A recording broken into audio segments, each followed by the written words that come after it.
agradecemos a Deus, a Jesus, por essa oportunidade, acima de tudo, pela oportunidade que nós temos de nos unirmos, nem que seja uma vez por semana, mas para estarmos juntos, conectados, ligados a essa espiritualidade amiga que nos acompanha, que nos protege, que nos inspire. Que Jesus esteja conosco nesses momentos, nos dando a orientação, já que nós vamos falar do seu roteiro, dando-nos a orientação para seguirmos nessa manhã. E eu trouxe esse texto que está no livro, eu trouxe aqui para vocês verem, é esse livro, No Roteiro de Jesus. Eu fiquei encantada com esse livro, com o título do livro. Nós estávamos arrumando os livros para a conferência da Flórida, né?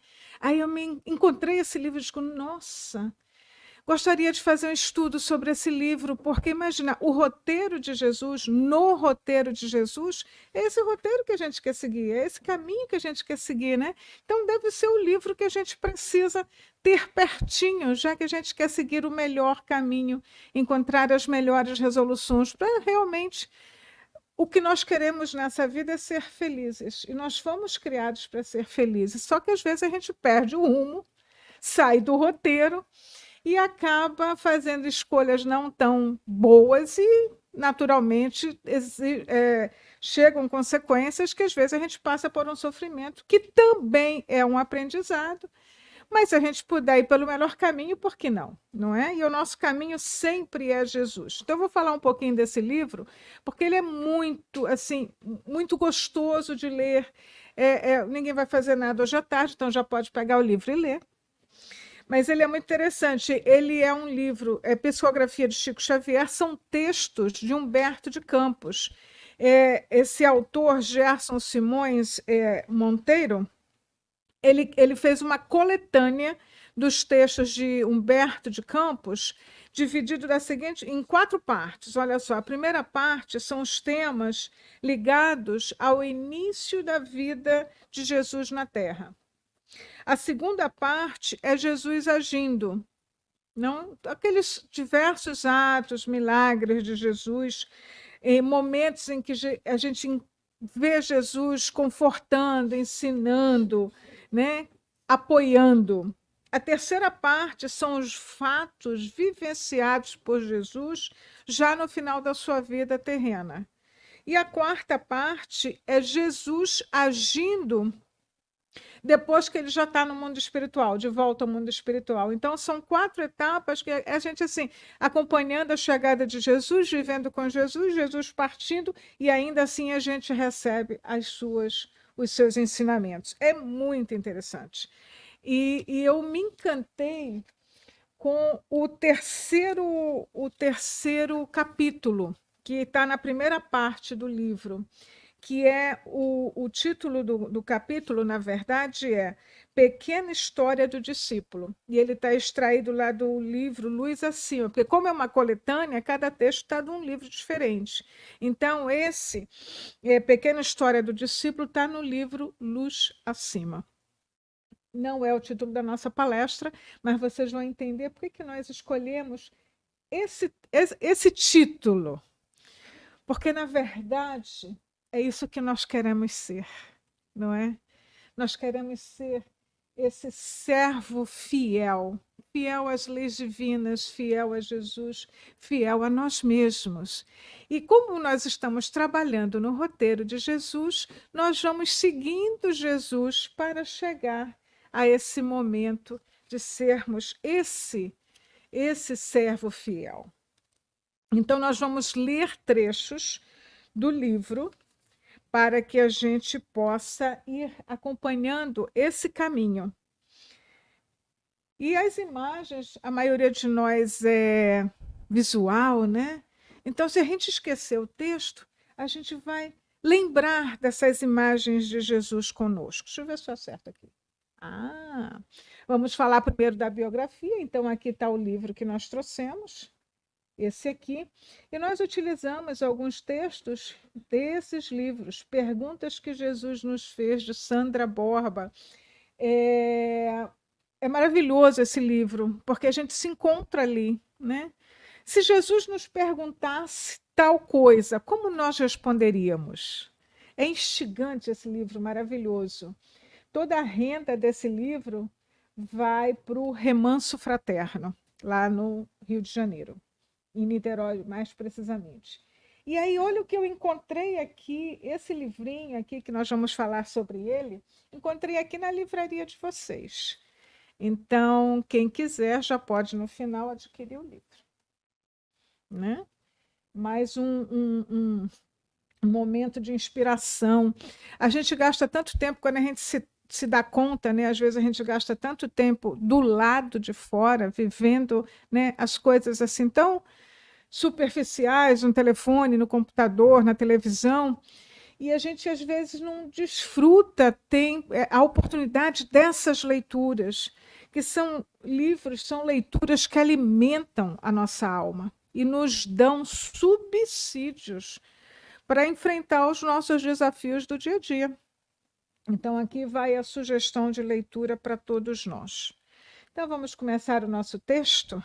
E é assim: quando o mestre visitou o aprendiz pela primeira vez, encontrou-o mergulhado na leitura das informações divinas, viu absorto na procura de sabedoria e falou: abençoado seja o filho do conhecimento superior, e passou à frente, entregando-o ao cuidado de seus prepostos. Alguém se reconhece aqui? Sabe quando a gente encontra aquele livro, aquela mensagem, aquela explicação que a gente estava buscando há muito tempo, mas a gente não sabia onde, ou a gente não estava ainda preparados para aquela mensagem? Eu me senti assim quando eu encontrei o Evangelho segundo o Espiritismo. Cada um tem o seu primeiro livro na doutrina espírita, né? Ou outro livro que na vida lhe deu assim um despertar. E o meu foi o Evangelho segundo o Espiritismo. Eu me lembro que eu li como se fosse um romance. Do início eu vim. E assim, eu li chorando, né? Porque era assim, nossa, tem isso. Ah, então o perdão existe? Ah, então eu vou ser perdoada? Que alívio, que consolo. E assim foi. E cada um tem o seu livro, cada um tem o seu momento, tem o seu, como a gente diz, o seu momento na estrada de Damasco, né? Que é aquele momento em que a gente encontra aquela luz que nós buscávamos, mas que nós não sabíamos até então aonde estava, e a gente encontra isso também através das leituras. Então, esse discípulo está aqui, ele encontrou finalmente um ensinamento que era o que ele buscava. Então, ele está assim, entusiasmado, feliz da vida, absorto naquela leitura, envolvido naquela leitura. É tudo o que ele quer, ele está encantado. Ele achou finalmente a fonte, né, que para ele é a fonte da sabedoria, a fonte dos recursos que ele buscava há tanto tempo. E ele está assim super feliz, ele não vê nada em sua volta. E é assim que nós queremos, né? Assim que nós muitas vezes, no início, pode ser o início da maioria de nós na doutrina espírita, antes de nós começarmos a participar dos estudos, antes de nós conhecermos a literatura, a gente encontra aquele livro. E a gente se dedica a ele e a gente encontra um novo universo. O mundo já não é só aquilo que a gente vê lá fora, tem algo mais. Tem um Deus que a gente se sente próximo. Jesus já não é só aquele que nos disseram que era o Salvador, é o nosso irmão mais velho, aquele que a gente quer ter uma intimidade. A espiritualidade, que era algo muito desconhecido para a gente, agora já está próximo. São os nossos amigos espirituais, são aqueles que torcem por nós. A gente começa a ter até uma relação mais próxima com o nosso anjo da guarda, que ele está aqui com a gente desde que a gente está se preparando para reencarnar, e às vezes a gente não se dá conta, a gente nem se apercebe, ou a gente não valoriza essa companhia, esse amigo fiel que a gente tem. Então, a gente está nesse momento, esse momento que esse discípulo se encontra. É o seu primeiro despertar.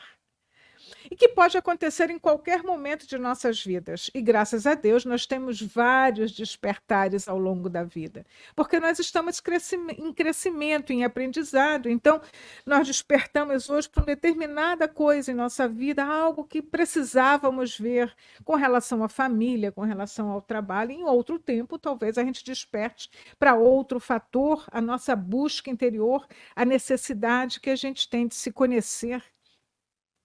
E nesses momentos de despertar, é assim, aquela luz vem, né? E a gente fica encantado. Então, nesse momento, esse discípulo está na fase do encantamento. Mas a gente sabe que na vida nem tudo é encanto, né? É como assim, uma nova relação. A gente está no momento da paixão.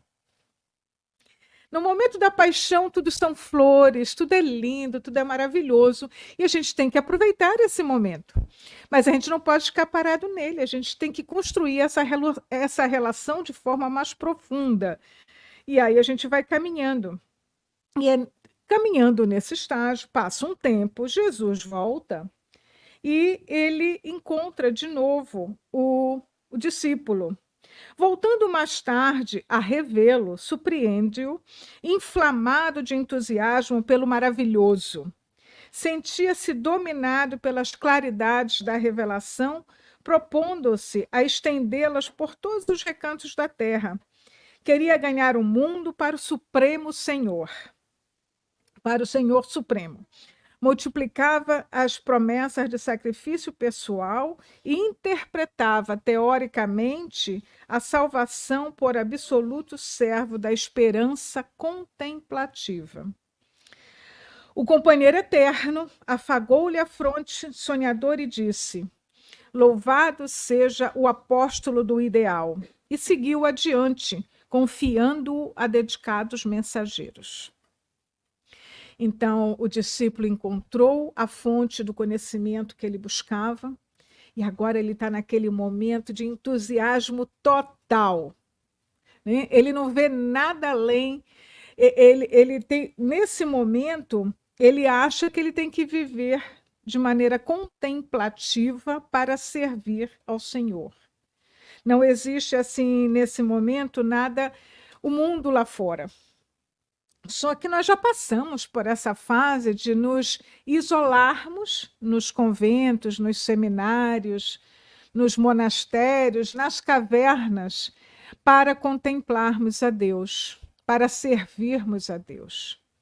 Nós já sabemos nesse momento que nós servimos a Deus servindo ao nosso próximo.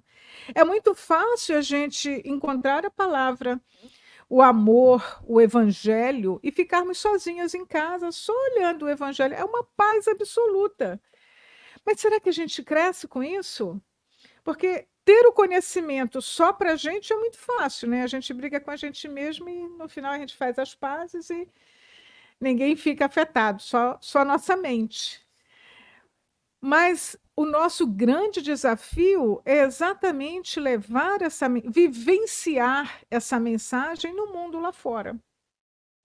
Vivenciar essa mensagem com pessoas que não compreendem nada do que a gente fala, não aceitam nada do que a gente fala, mas ainda assim nós somos fiéis aos nossos conceitos, ao que nós aprendemos, sem ofender o outro.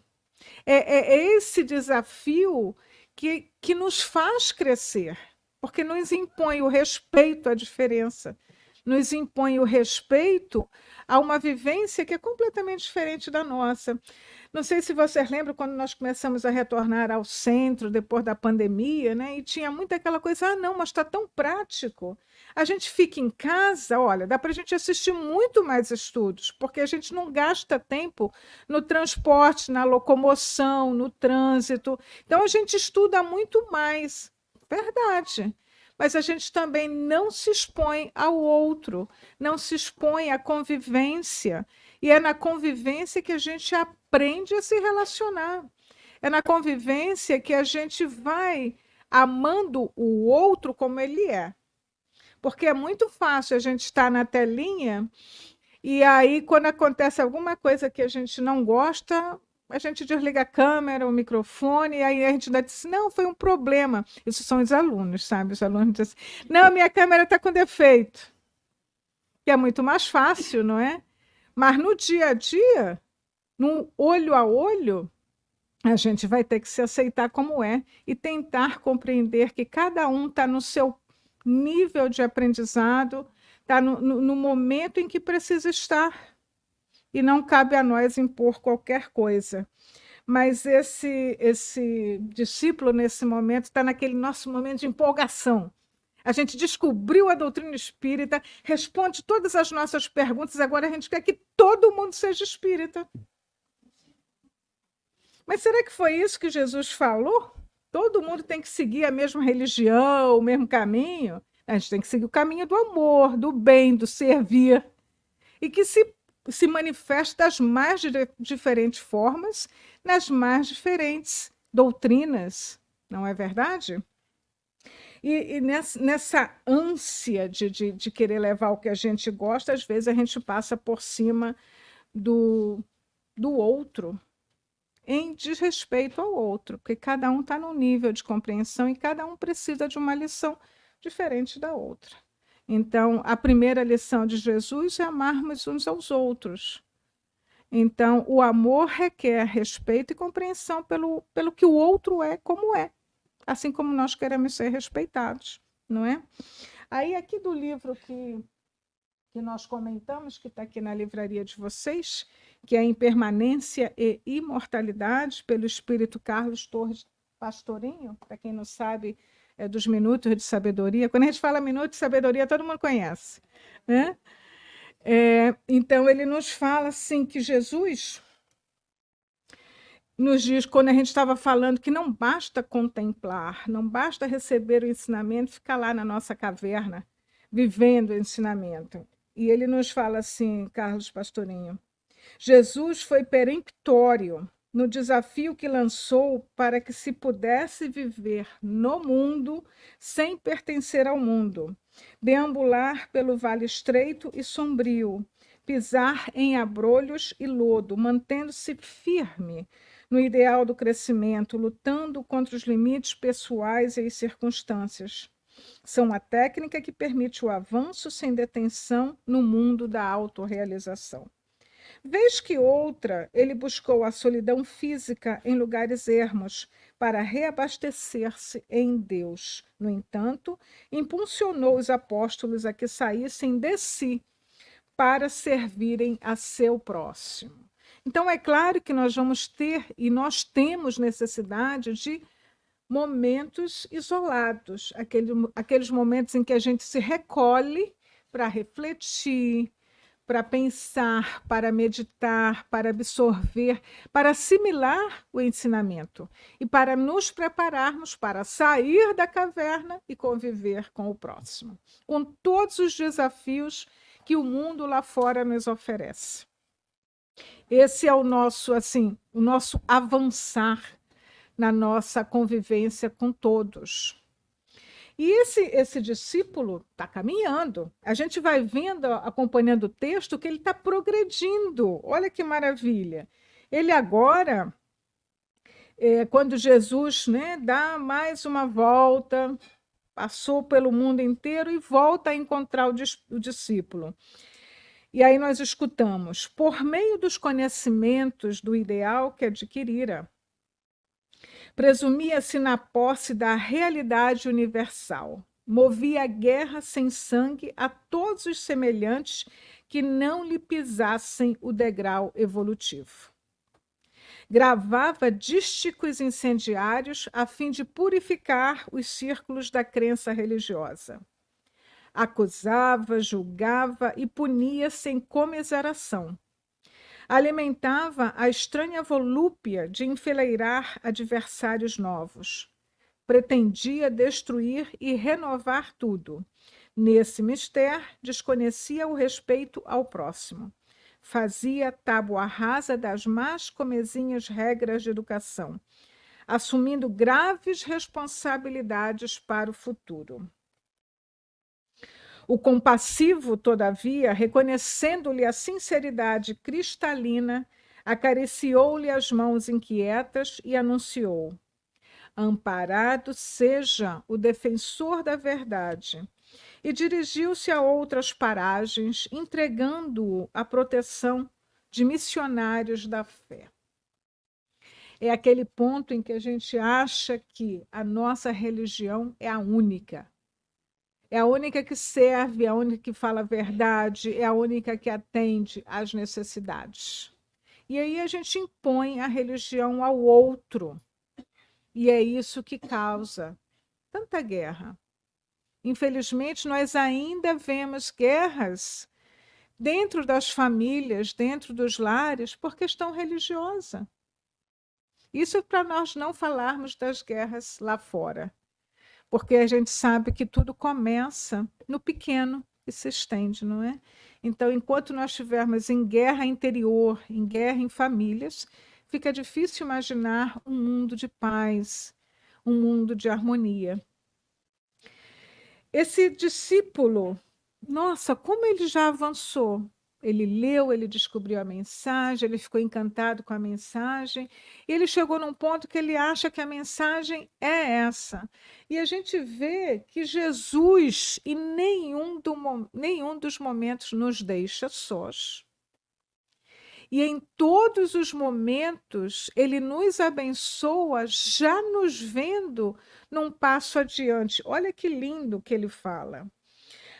Amparado seja o defensor da verdade. Ele já vê esse discípulo num patamar muito melhor, naquele que já tem o equilíbrio de entender o que é a verdade. Então, esse é o nosso caminho. Esse é o nosso caminho de evolução. A gente vai vendo aí o nosso roteiro, né? Cada um tem o seu período de descoberta, de avanço, mas é mais ou menos isso pelo que todos nós passamos, né? Quando nós encontramos aquilo que nós consideramos ser o nosso caminho. A gente fica tão feliz com o espiritismo que acha que todo mundo tem que ser espírita, mas o caminho é que nós sejamos bons cristãos, que nós levemos a mensagem moral do cristianismo. Jesus não criou nenhuma religião, ele nos trouxe o ensinamento do amor e da moral. E o Evangelho segundo o Espiritismo, quando a gente está nessa coisa de impor, né, a nossa religião, na verdade, a gente está sendo aquele orgulhoso. Na verdade é essa, né? O meu é o melhor, então você tem que aceitar o que é o meu, porque eu descobri que o meu é o melhor. E aí a gente esquece que um dos maiores ensinamentos de Jesus é exatamente a humildade. E a gente vai encontrar lá no Evangelho segundo o Espiritismo, no capítulo 7, bem-aventurados os humildes. Bem-aventurados os pobres de espírito, que é a primeira das bem-aventuranças, que vem falar justamente da humildade, da nossa necessidade de entender que essa é uma virtude que nos aproxima verdadeiramente para Deus. Porque o orgulhoso vê tudo em si, o humilde reconhece a grandeza de Deus, o nosso Criador. E a gente vai observar... Ih, eu mudei? É sensível, né? Ups. Ih, caramba. Socorro. Aqui. Aqui que eu estava?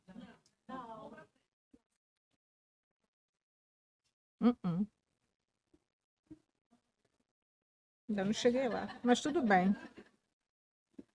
Nós somos todos humildes. Ele está passeando aqui na minha frente. Ah, é que eu estou com o papel em cima da tela. Gente. Agora passei demais. Esse exercício da paciência que a gente aprende com o Espiritismo.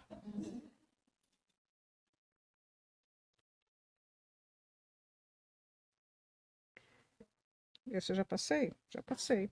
Estamos nesse. No instrutor sublime. Nossa, está todo mundo prestando atenção. Que coisa boa. Então, nós estávamos falando da humildade, e humildemente eu peço desculpas pela confusão aqui dos slides. Mas é sempre bom em qualquer circunstância da vida, seja na nossa casa espírita, seja no nosso lar, seja no nosso trabalho, que a gente esteja aberto a ouvir o outro e descobrir que o outro também, às vezes, tem razão. Ou, às vezes, o outro tem sempre mais razão que a gente. É ter ouvidos para ouvir, criar aquele momento de escuta, para perceber que nós juntos fazemos muito mais do que separados. Então, às vezes, por conta do nosso orgulho, a gente só quer a nossa verdade e a gente perde a oportunidade de criar um ambiente muito mais harmonioso, trazendo um pouquinho de cada um, trazendo a informação de cada um, tornando o ambiente mais criativo, mais harmonioso, e isso serve para qualquer circunstância da nossa vida. E como nós somos muito orgulhosos, a gente também se afasta dos bons espíritos, porque a sintonia muda, não é? A gente fica naquela sintonia de que eu sou o melhor, o bom, o tal, e é o orgulho prevalecendo sempre. E aí, quem vai? A gente se acha tão bom que a gente não abre a nossa mente, o nosso coração para ouvir a inspiração dos nossos amigos espirituais, esses mensageiros que Jesus nos deixa sempre. Que cada vez que ele vem encontrar o discípulo e ele percebe a sua necessidade, ele vai, mas ele sempre deixa os seus propostos com esse discípulo. Então, nós nunca estamos sós. Às vezes, nós nos fazemos sós quando nós fechamos os nossos ouvidos e os nossos corações para as mensagens que Jesus quer nos trazer através dos seus prepostos. Então, é preciso tratar desse orgulho, dessa prepotência que ainda existe em nós, porque é natural, faz parte ainda da nossa imperfeição, seres que nós somos ainda em progresso. Tem um outro aspecto sobre essa coisa de nós querermos levar esse espírita, esse servo entusiasmado demais, que quer impor o seu entendimento ao outro. No livro O que é o Espiritismo, Kardec já nos alerta sobre isso. E ele diz assim: entre os adeptos do Espiritismo encontram-se entusiastas exaltados. Como em todas as coisas, são, em geral, os piores propagadores, porque a felicidade com que, sem exame, aceitam tudo desperta desconfiança. Então, nós precisamos viver com entusiasmo, mas nós não podemos perder a razão por conta do nosso entusiasmo. Então, nós continuamos a nossa caminhada e aí nós lemos: tornando o círculo do seguidor em época diferente, reparou-lhe a posição diversa. Dera-lhe o discípulo a sistemática pregação dos princípios edificantes que adotara. Ou seja, ele estudou, ele vivenciou, ele está vivenciando o ensinamento, condicionando-os a seu ponto de vista. Escrevia páginas veementes, fazia discursos comovedores, projetava nos ouvintes a vibração da sua fé. Era condutor das massas, herói do verbo primoroso falado e escrito. O instrutor sublime abraçou e declarou: iluminado seja o ministro da palavra celestial. E ganhou rumos outros, colocando-os sob a inspiração de valorosos emissários. Novamente, ele coloca o discípulo numa posição louvável, reconhecendo já o seu avanço, apesar de ainda existirem deficiências que precisam ser superadas. Olha que maravilha. Então, quando a gente se encontrar no erro, a gente se perceber no erro, que a gente não se coloque lá embaixo, que a gente simplesmente levante, reconheça o erro e refaça. Porque Jesus não nos abandona só porque a gente erra. E a gente também precisa se dar esse autoapoio. E quando ele fala assim, iluminado seja o ministro da palavra celestial, Nós chegamos a um ponto, quando a gente tem toda essa certeza, a gente quer levar essa mensagem. A gente quer falar dessa verdade que nos ilumina. Mas a gente tem que ter muito cuidado de não colocar as nossas opiniões pessoais. Olha o que ele fala aqui, só para repetir, condicionando-os aos seus pontos de vista. Quando nós estamos falando especificamente da doutrina espírita, que nós tenhamos o cuidado de falar da mensagem espírita, que foi trazida por espíritos crísticos. E, às vezes, na nossa ânsia de explicar de uma maneira que a gente acha que vai ser mais apropriada para o nosso ouvinte, a gente pode colocar intervenções nossas, ainda espíritos imperfeitos, em crescimento, em aprendizagem. E André Luiz, ele é preciso, ele nos fala lá no livro Conduta Espírita, no capítulo Na Imprensa, olha o que ele nos diz. Sistematicamente despersonalizar ao máximo os conceitos e as colaborações, convergindo para Jesus e para o Espiritismo o interesse dos leitores. O personalismo estreito ensombra o serviço. A mensagem que nós queremos passar é de Jesus, não é a nossa. O que vai tocar o coração das pessoas é a mensagem de amor, é o ensinamento claro trazido pela espiritualidade superior. Então, quando nós formos conversar com alguém sobre o Espiritismo, que a gente leve a mensagem do Espiritismo sem a nossa interferência. A nossa interferência pode ser aquela que diz assim: esta mensagem transformou a minha vida através disso, disso e disso.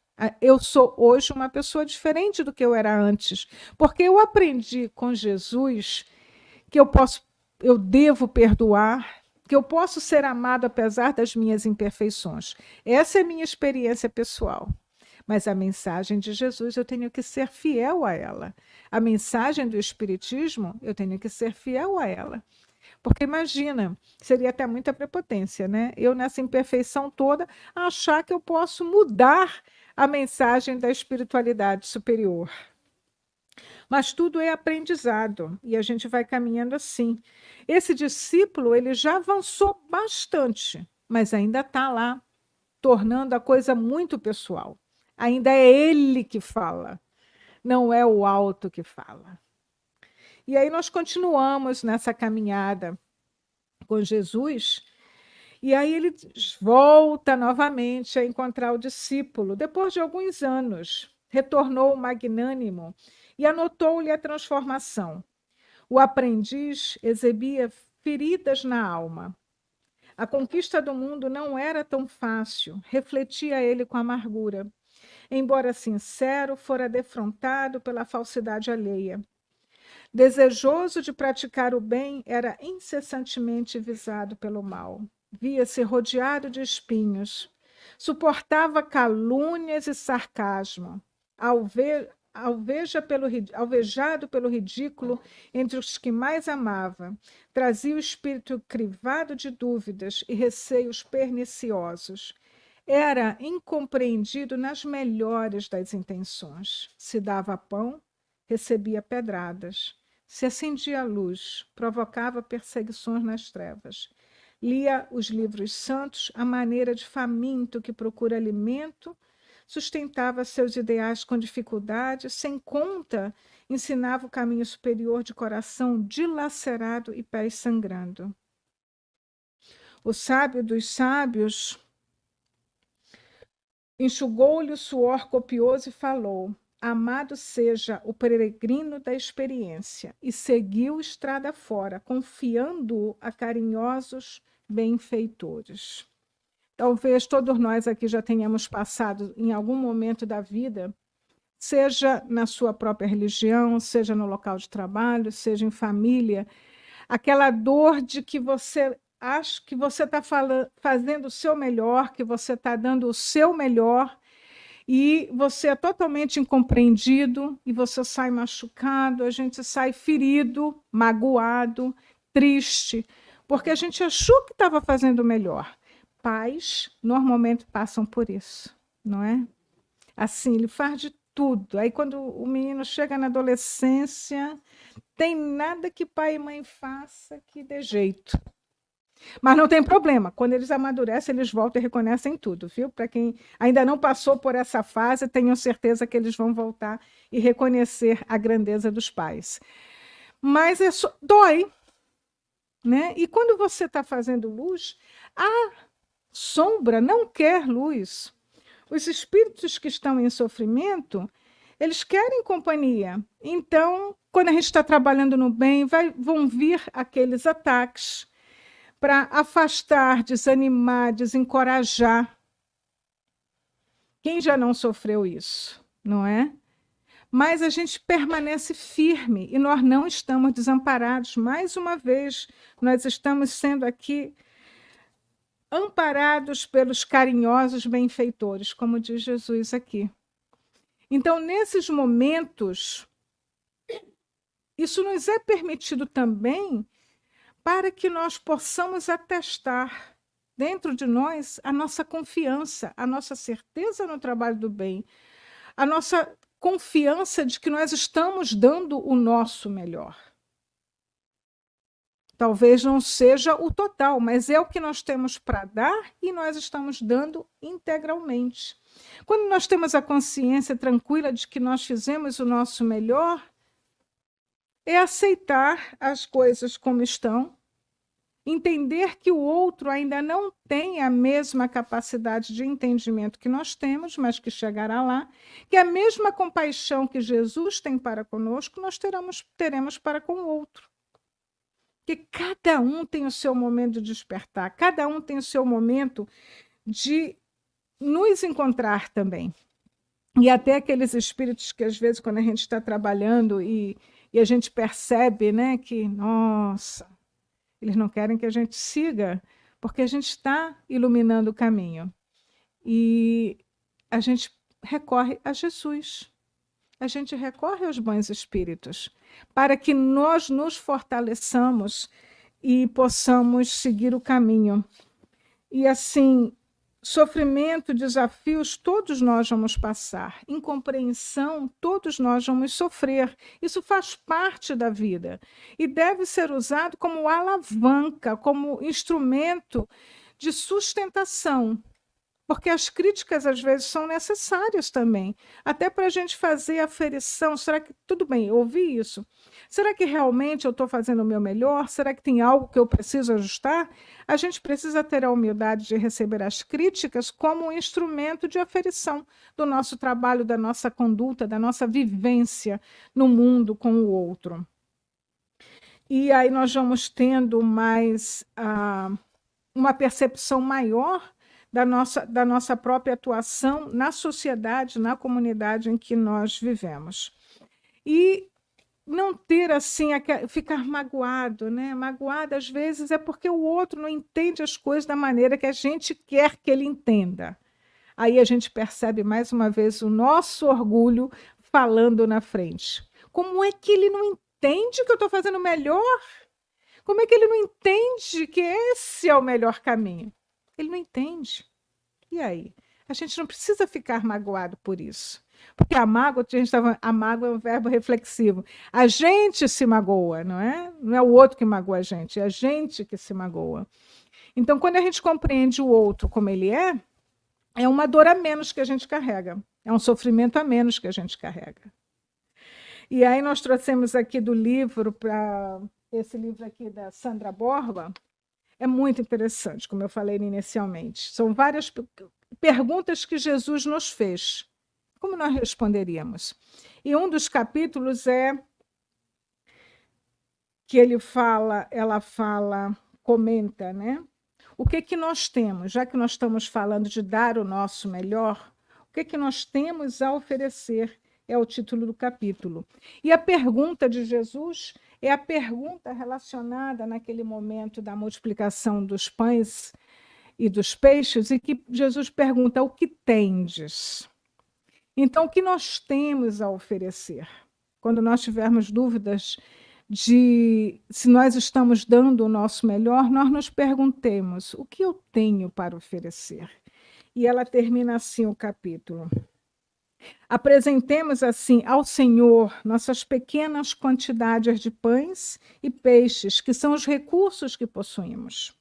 Ele multiplicará nossas possibilidades de trabalhar no bem, de amar, de servir, de nos sentirmos em harmonia com seu amor que nos alimenta a alma e preenche a vida. E todos nós temos, mesmo que sejam poucos, pães e peixes para oferecer. E aí nós vamos voltar ao caminho com Jesus. Retornando depois, o Salvador assimilou-lhe situação surpreendente. Jesus está observando aquele discípulo. Chorando por dentro, reconhecia ao discípulo que mais difícil que a conquista do mundo era o domínio de si mesmo. Em minutos culminantes do aprendizado, entregara-se também às forças inferiores. Embora de pé, sabia de conhecimento pessoal quão amargo sabor impunha o lodo à boca.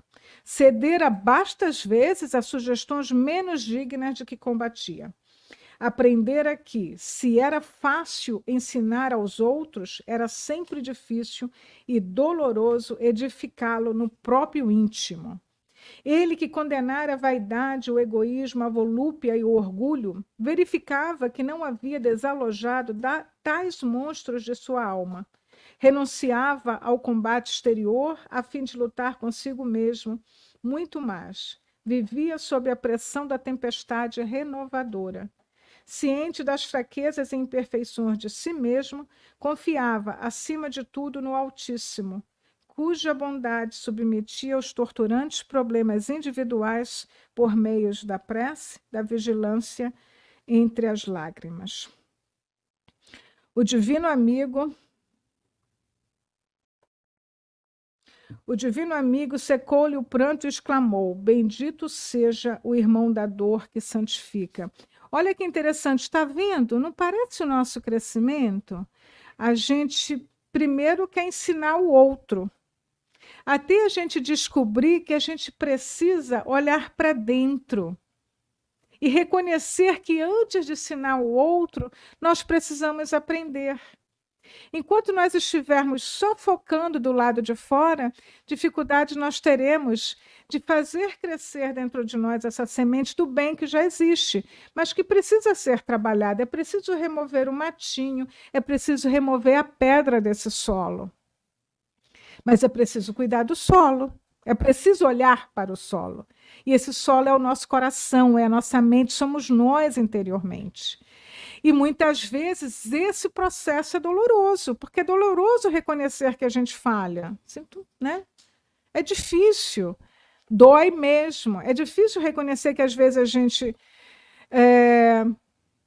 não fez aquilo que nós gostaríamos. Aí a gente lembra de Paulo, né? A gente aprende, mas a gente ainda faz o errado. A gente já sabe qual é o certo, mas a gente ainda faz o errado. Dói, com certeza dói. Mas é um estágio pelo qual nós precisamos passar nesse nosso caminho do avanço. E a dor não é que nós sejamos, muita gente acha que espírita gosta de dor, mas não, é que a dor faz parte do processo. Que a gente precisa remover algo, todas as vezes que a gente precisa remover algo, dói. Vamos imaginar remover um cabelinho encravado na pele, dói. Então, remover aquilo que, apesar de ser imperfeito, está conosco há tanto tempo, vai doer. Mas isso passa, isso cicatriza e a gente avança. Então, que nós não tenhamos dessas dores pelas quais nós vamos passar pela vida, porque são dores que nos levam ao crescimento. E incompreensões nós vamos sofrer de toda parte, em qualquer momento da vida. E nós encontramos lá no Obras Póstumas, quando Kardec, né, fala da sua missão, e o Espírito de Verdade vem lhe dizer que ele vai passar por sofrimentos, que ele vai passar até por agressões por conta do seu trabalho. Ele diz assim, o Espírito de Verdade diz assim: levantarás contra ti ódios terríveis, inimigos encarniçados conjurarão a tua perda. Serás alvo da maledicência, da calúnia, da traição, até dos que parecem dedicados às tuas melhores instruções. Mais de uma vez vergará o peso da fadiga, e em uma palavra, haverá uma luta quase constante, e o sacrifício do teu repouso, da tua tranquilidade, da tua saúde. Esse homem que se dedicou integralmente a isso, com toda a sua fidelidade ao ensinamento superior, ia sofrer, ele já estava sendo advertido, que no seu trabalho, na sua missão, ele ia sofrer tudo isso. E cada um de nós sofre nas nossas missões particulares. E tem uma oração linda que Kardec faz que serve para nós. A oração é assim: Senhor, se vos dignaste a lançar os olhos sobre mim, para satisfazer os vossos desígnios, seja feita a tua vontade. A minha vida está em vossas mãos, disponde do vosso servo. Para tão alto empenho, eu reconheço a minha fraqueza. A minha boa vontade não falhará, mas podem trair-me as forças. Supri a minha insuficiência, dai-me as forças físicas e morais necessárias.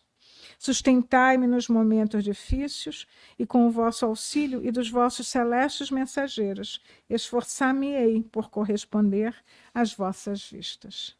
É uma oração que a gente pode fazer todas as vezes que nos sentirmos agredidos, magoados, atacados no caminho das nossas missões, na execução das nossas missões. E o caminho continua. E agora o misericordioso encontra novamente o discípulo. E ele percebe uma situação completamente diferente.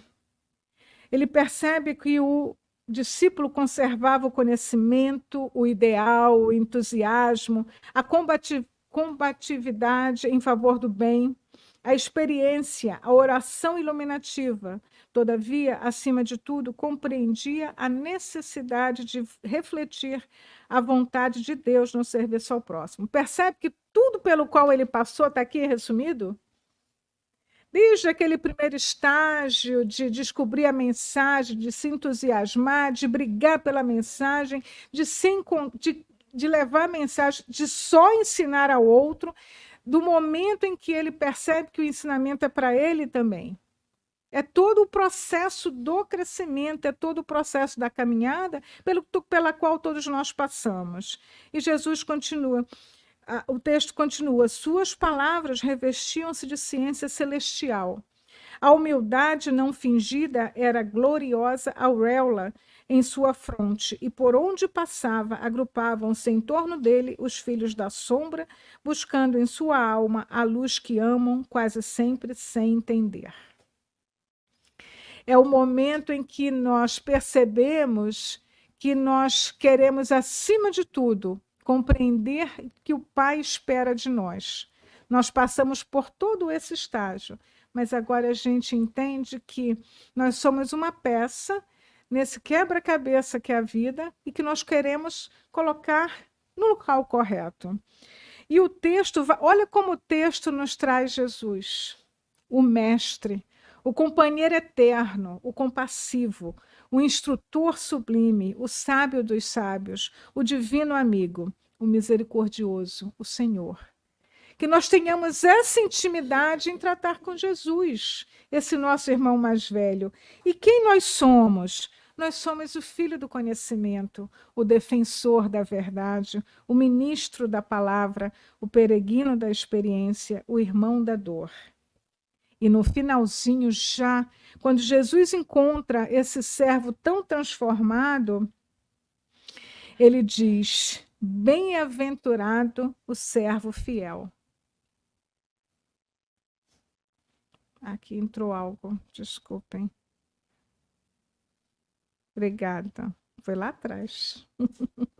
Bem-aventurado o servo fiel, que busca a divina vontade do vosso Pai e desde então passou a habitar o discípulo para sempre. Em todo o caminho, Jesus chega, aconselha, conforta, ampara e segue. Quando nós conseguimos perceber que Deus está dentro de nós, Jesus está dentro de nós. Exatamente o que Paulo fala, já não é eu já vivo dentro de Deus, não é isso? É quando a gente descobre que a mensagem é muito mais do que isso. É quando nós realmente já não já não sou, vou repetir exatas palavras de Paulo, já não sou eu, mas quem vive, mas é Cristo que vive em mim. É esse momento em que nós nos tornamos esse servo fiel. E é esse o caminho que todos nós queremos seguir. Nós não estaríamos aqui num domingo de manhã, tão lindo, fora do mundo lá fora, utilizando esse momento para enriquecer a nossa alma, para quando nós formos lá fora, podemos colocar o nosso melhor para servir o nosso mestre, para fazer o bem, para transformar esse mundo que a gente quer realmente, para que a paz retorne, para que a gente possa ser contribuinte ativo dessa sociedade que nós queremos em harmonia. E essa sociedade que queremos em harmonia começa dentro de nós. Então, que nós possamos perceber, não importa quantas vezes a gente vai e volta nessa estrada, mas que nós estejamos sempre com Jesus, que é o nosso mestre, o nosso guia, o sábio dos sábios. Então, que nós possamos continuar o nosso dia nessas vibrações que nós sentimos dos bons amigos espirituais, dos prepostos, dos mensageiros, todos esses títulos que nós ouvimos ao longo dessa leitura. Que Jesus esteja conosco hoje e sempre.